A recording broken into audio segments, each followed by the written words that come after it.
बिस्मिल्लाहिर्रहमानिर्रहीम। अस्सलाम वालेकुम नाज़रीन कराम, मैं हूं मखदूम शहाबुद्दीन और आप देख रहे हैं मेरा फेसबुक और यूट्यूब चैनल। उम्मीद करता हूं आप सब लोग बखैर वाफियत होंगे और जहां भी होंगे अपने अहले खाना समेत खुश भी होंगे और महफूज भी। नाज़रीन कराम, आज बरोज़ जुम्मतुल मुबारक कुछ अहम तरीन डेवलपमेंट्स हैं। एक जानिब तो आज का दिन बड़ा अहम होने जा रहा है, तो वहीं दूसरी जानिब खान साहब के लिए साइफर का केस। और इस केस के हवाले से आपको पता है कि कल इस केस का जो ओपन ट्रायल है वो ख़त्म हो गया। अब ये इन कैमरा समाअत होगी, लेकिन अब ख़तरे की घंटी बज चुकी है और हुक्म जो है वो इंतहाई ख़तरनाक है कि सोशल मीडिया, प्रिंट मीडिया और इलेक्ट्रॉनिक मीडिया ने पर जिसने भी साइफर केस को कवर किया और इमरान खान के ट्रायल को बताया और इमरान खान के ट्रायल की खबर दी, उसके ऊपर भी ऑफिशियल सीक्रेट एक्ट लग जाएगा। तो ये बड़ी खतरनाक डेवलपमेंट है। लेकिन इस सब के बावजूद सुबह सवेरे सुप्रीम कोर्ट से एक बहुत बड़ी खबर है, बड़ी डेवलपमेंट है। और क्या इमरान खान की जमानत की नई उम्मीद जाग उठी है? इस हवाले से इमरान खान साहब का जो केस सुनना था सुप्रीम कोर्ट ने, जिस बेंच ने ये सुनना था, वो बेंच तब्दील हो गया। ये मामला क्या है, ये डिटेल्स भी आपके सामने रखनी है। फैसल वाडा साहब का आपको पता है कि बहुत ज़्यादा वाक़िफ़ हाल हैं, निज़ाम के करीब हैं, ताकतवर लोगों के बहुत करीब हैं और ख़बर होती है उनके पास, क्योंकि ज़ाहिर बात है जो जहाँ पर ताकत लाई करती है, अगर आपको उसका क़ुर्ब हासिल है, देन यू हैव न्यूज़ और आपके पास फर्स्ट हैंड इन्फॉर्मेशन होती है। तो आप बहुत दफ़ा डायरेक्टली या इनडायरेक्टली उनके जो थॉट प्रोसेस है या फिर जो कुछ चल रहा है, आप उसे भी एक्सप्रेस कर बैठते हैं। तो फैसल वाडा साहब जो हैं, उन्होंने नून लीग पर चढ़ाई कर दी है और नून लीग पर अच्छी खासी चढ़ाई की है और कहा है कि हमने तो मैदान खुला छोड़ा था नून लीग के लिए, अब वो उसके बावजूद भी अव्वल नहीं आ रहे, तो फिर अब हम और क्या कर सकते हैं। मतलब यूँ लग रहा है कि कहीं पर हाथ खड़े हो रहे हैं और पब्लिक की पल्स को कहीं पर समझा जा रहा है। इस पर भी बात करेंगे और आगाज़ हम कर लेते हैं बिलावल भुट्टो ज़रदारी और पीपल्स पार्टी के हवाले से। पीपल्स पार्टी के अंदर एक इख्तलाफात की जो जंग है, वो इस वक्त बहुत ज़्यादा सर उठा चुकी है। आसिफ अली ज़रदारी साहब जो हैं, वो यूँ लग रहा है कि इस वक्त बिलावल को भी डबल क्रॉस करना चाहते हैं और बहुत से मकामात के ऊपर आसिफ अली ज़रदारी जो हैं वो ऐसी स्टेटमेंट्स दे चुके हैं। बिलावल कहते हैं कि बुज़ुर्गों को अब रिटायर हो जाना चाहिए, घर बैठना चाहिए। आसिफ अली ज़रदारी ने इवन ये तक कह दिया कि बिलावल तो पीपल्स पार्टी, जो 3 पी हैं, पाकिस्तान पीपल्स पार्टी का चेयरमैन है Bilawal. Pakistan people's party parliamentarians का सरबराह मैं ही हूँ, तो बिलावल को भी टिकट मैंने ही देनी है। अब इसने एक मरतबा आप कह सकते हैं कि सब कुछ हिला के रख दिया। इससे पहले भी बिलावल की जो पॉलिसी थी उसके साथ पार्टी की जो सीईसी है, सेंट्रल एग्जीक्यूटिव कमेटी, क्योंकि पीपल्स पार्टी एटलीस्ट ढोंग ज़रूर है, क्योंकि ज़ाहिर बात है ख़ानदानी सियासत है, जमहूरियत तो नहीं है पीपल्स पार्टी के अंदर भी, लेकिन वो एक ढोंग की हद तक ही सही चले। लेकिन वो कहते हैं कि हमारे सारे फैसले सीईसी करती है, सेंट्रल एग्जीक्यूटिव कमेटी करती है। तो इस सब के अंदर जरदारी साहब से अभी एक रिसेंटली सवाल हुआ और जरदारी साहब से पूछा गया कि वज़ीर आज़म के उम्मीदवार कौन होंगे, क्योंकि वो हमेशा कहते हैं कि बिलावल वज़ीर आज़म का उम्मीदवार होगा, बिलावल इस मुल्क का अगला वज़ीर आज़म होगा, बिलावल जो है वो पाकिस्तान की तारीख़ का कम उम्र तरीन वज़ीर ख़ारजा था, तो अब कम उम्र तरीन वज़ीर आज़म भी होगा। तो ये सारी बातें जरदारी साहब करते रहे हैं।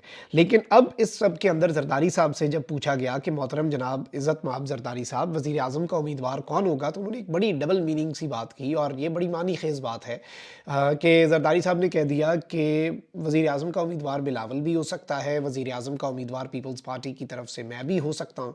अब ये एक तो ऑप्शन इसमें ये है, एक थ्योरी ये है कि ये बेसिकली आले शरीफ से सीख चुके हैं, एक गुड कॉप बैड कॉप, एक ताकतवर हलकों का गला पकड़े, एक ताकतवर हलकों के पैर पकड़े, एक पॉलिश को अपने हाथ से कभी भी ना छोड़े और दूसरा अवाम की आंखों में धूल झोंकने के लिए मज़ामती बयानियाँ अपना ले। और आले शरीफ किसी हद तक इसमें कामयाब भी हो जाती है ना। हर मरतबा नवाज शरीफ साहब कंधों पे बैठ के ही आए ना, जब भी आए, और इस मरतबा तो लाडला प्लस बन चुके हैं। लेकिन जरदारी साहब यूँ लग रहा है कि डबल क्रॉस भी कर रहे हैं और ऑल्दो पीपल्स पार्टी अभी भी यही कह रही है कि हमें लेवल प्लेइंग फील्ड के हवाले से एतराज़ात हैं, लेकिन इतने भी नहीं है। अच्छा, वहीं दूसरी जानिब एक और डेवलपमेंट भी मैं आपके सामने रखूँ। ये जो हुक्म इम्तना आया है ना कि जो रिटर्निंग अफसरान हैं वो एडमिनिस्ट्रेशन से नहीं बल्कि जुडिशरी से लिए जाएं। अब इससे एक बहाने के तौर पे यूज़ किया जा रहा है टू डिले द इलेक्शंस। और पाकिस्तान तहरीक इंसाफ किसी भी सूरत वैसे तो पाकिस्तान तहरीक इंसाफ, अगर आप ये देखें कि ब्यूरोक्रेसी से डिप्टी कमिश्नर्स ने अभी पंजाब के अंदर जो कुछ किया पिछले 2-3-4 महीने के अंदर, वो सबके सामने है, उनसे कुछ अच्छे की उम्मीद नहीं है। लेकिन अगर वही डिस्ट्रिक्ट रिटर्निंग ऑफिसर्स बन जाते हैं तो बहुत ज़्यादा चीज़ें वन साइडेड हो सकती हैं। लेकिन पीटीआई को इतना ट्रस्ट है अवाम के ऊपर कि अवाम بیلٹ کے ذریعے ووٹ ظلم کا بدلہ ووٹ سے، وہ جو ایک نعرہ ہے نا، تو عمران خان صاحب کو یقین ہے اور وہ نہیں چاہتے کہ ان کی وجہ سے الیکشن 2 دن بھی ڈیلے ہوں۔ تو اب اس ساری کی ساری سچویشن میں پاکستان تحریک انصاف کی طرف سے امید ہے کہ پاکستان تحریک انصاف شاید لاہور ہائی کورٹ سے اپنی یہ پٹیشن ہی واپس لے لے۔ آج اس کی سماعت ہونی ہے لارجر بینچ کے سامنے، تو شاید یہ پٹیشن بھی پاکستان تحریک انصاف کی طرف سے واپس لے لی جائے۔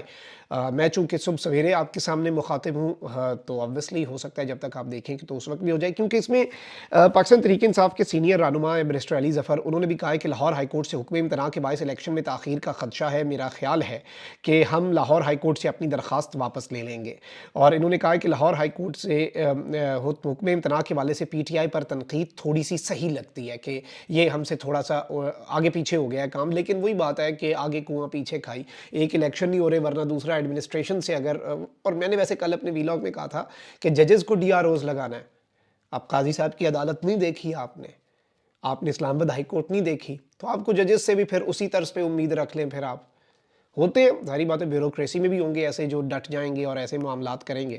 اچھا بھائی، دوسری جانب خان صاحب کے لیے کافی مشکلات ہیں، خان صاحب کے لیے جو حالات ہیں وہ ٹھیک نہیں ہو رہے، اور نظام اس قدر، اور یہ ٹرائل جو سائفر کیس ہے نا، آپ دیکھیں اسلام آباد ہائی کورٹ نے سائفر کیس کا جیل ٹرائل کا عدم کیا، کہا کہ اوپن ٹرائل ہوگا۔ اچھا، پھر انہوں نے جیل ٹرائل کی ساری ریکوائرمنٹس پوری کر کے پھر بھی جیل ٹرائل کیا، اوپن ٹرائل تھا۔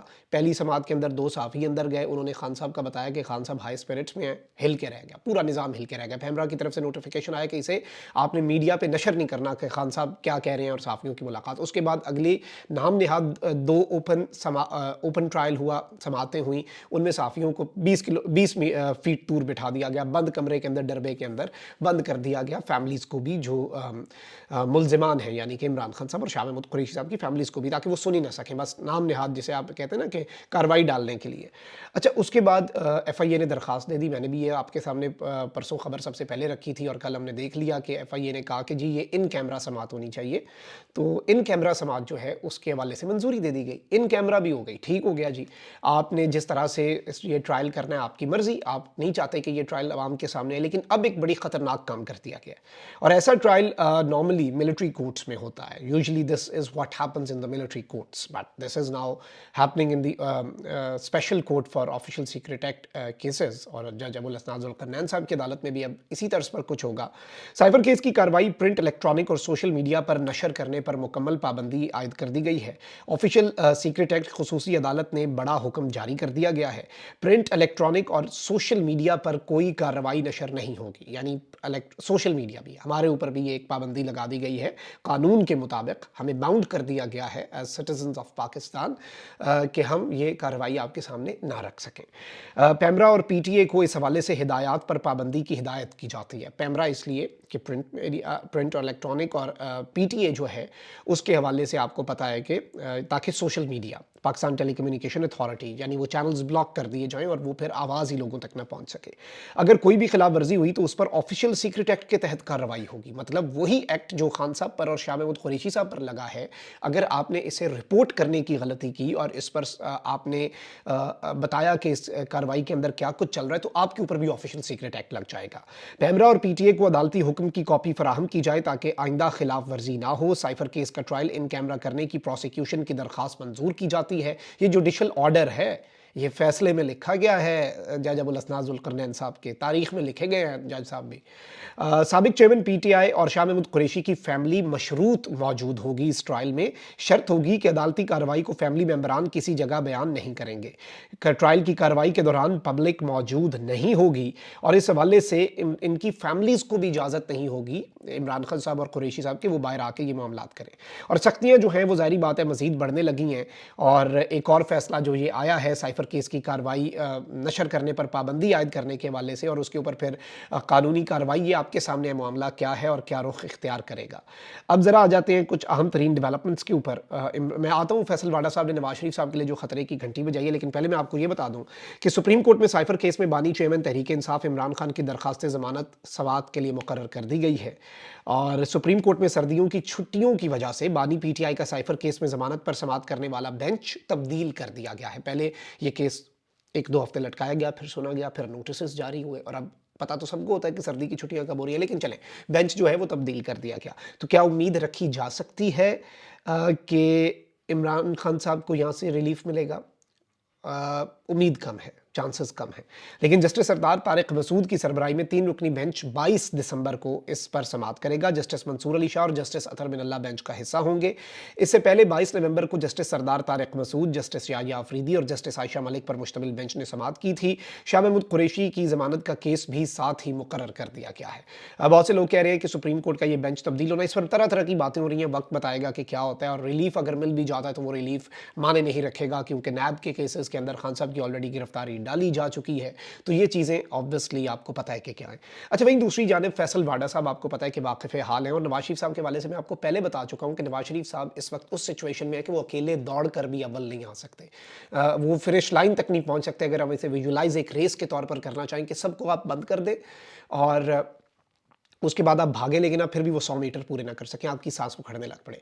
डिक्टेटर एक मूवी है, कॉमेडी मूवी है, और ऑब्वियसली वो उसके अंदर बहुत सी चीज़ें हैं, लेकिन काबिल एतराफ़ भी। लेकिन उसमें एक सीन है, वो डिक्टेटर को दिखाते हैं कि वो रेस लगाता है। सबसे पहले वो अपने पीछे वालों को गोली मारता है, फिर वो एम्पायर जो देख रहा होता है सीटी मारता है कि ये क्या कर रहा है, भागते हुए ही ना, वो हल्का हल्का भाग के उसे गोली मार देता है।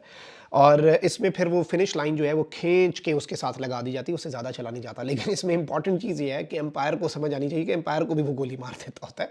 तो लाने वाला या फिर एम्पायर जो है उसके लिए भी इसमें मैसेजेस हो सकते हैं। लेकिन फैसल वाडा साहब ने एक बड़ी आम बात की है। फैसल वाडा साहब जो हैं वो वाक़फ़े हाल हैं, मैं इसलिए उनका बड़ी कदर करता हूँ और बड़ी उन्हें कदर की निगाह से देखता हूँ, क्योंकि जिसके पास खबर होती है ना, जो वाक़फ़े हाल होता है, जो मामलात को करीब से देख रहा होता है, जो जिसे कहते हैं प्रॉक्सिमिटी टू पावर, वो बड़ी इंपॉर्टेंट होती है जब आप किसी की बात समझ रहे होते हैं। अब उन्होंने एक बात कही है, मैदान खाली है, नून लीग फिर भी चौथे नंबर पर आ रही है, तो मैं क्या कर सकता हूँ। मैदान खाली है, नून लीग फिर भी पहले नंबर पर नहीं आती, तो हम जिम्मेदार नहीं। फैसल वाडा ने हाथ खड़े कर दिए। मैं क्या कर सकता हूँ, अगर नून लीग मैदान खाली के बावजूद पहले नंबर पर नहीं आ रही, तो हम क्या कर सकते हैं। ये बड़ा इंपॉर्टेंट जुमला है, आप इसकी अपनी अपनी इंटरप्रिटेशन करें। कि वाडा साहब ने हाथ खुद खड़े कर दिए, क्योंकि वाडा साहब से तो नून लीग को कोई उम्मीद नहीं होगी या किसी के बिहाफ पे की हैं। ये क्या हो सकता है, ये मैं आप पे छोड़ता हूँ। तज्ज़िया आज आप करें, कमेंट सेक्शन में मुझे बताइएगा। अपना बहुत ख्याल रखें। अल्लाह निगहबान। पाकिस्तान ज़िंदाबाद।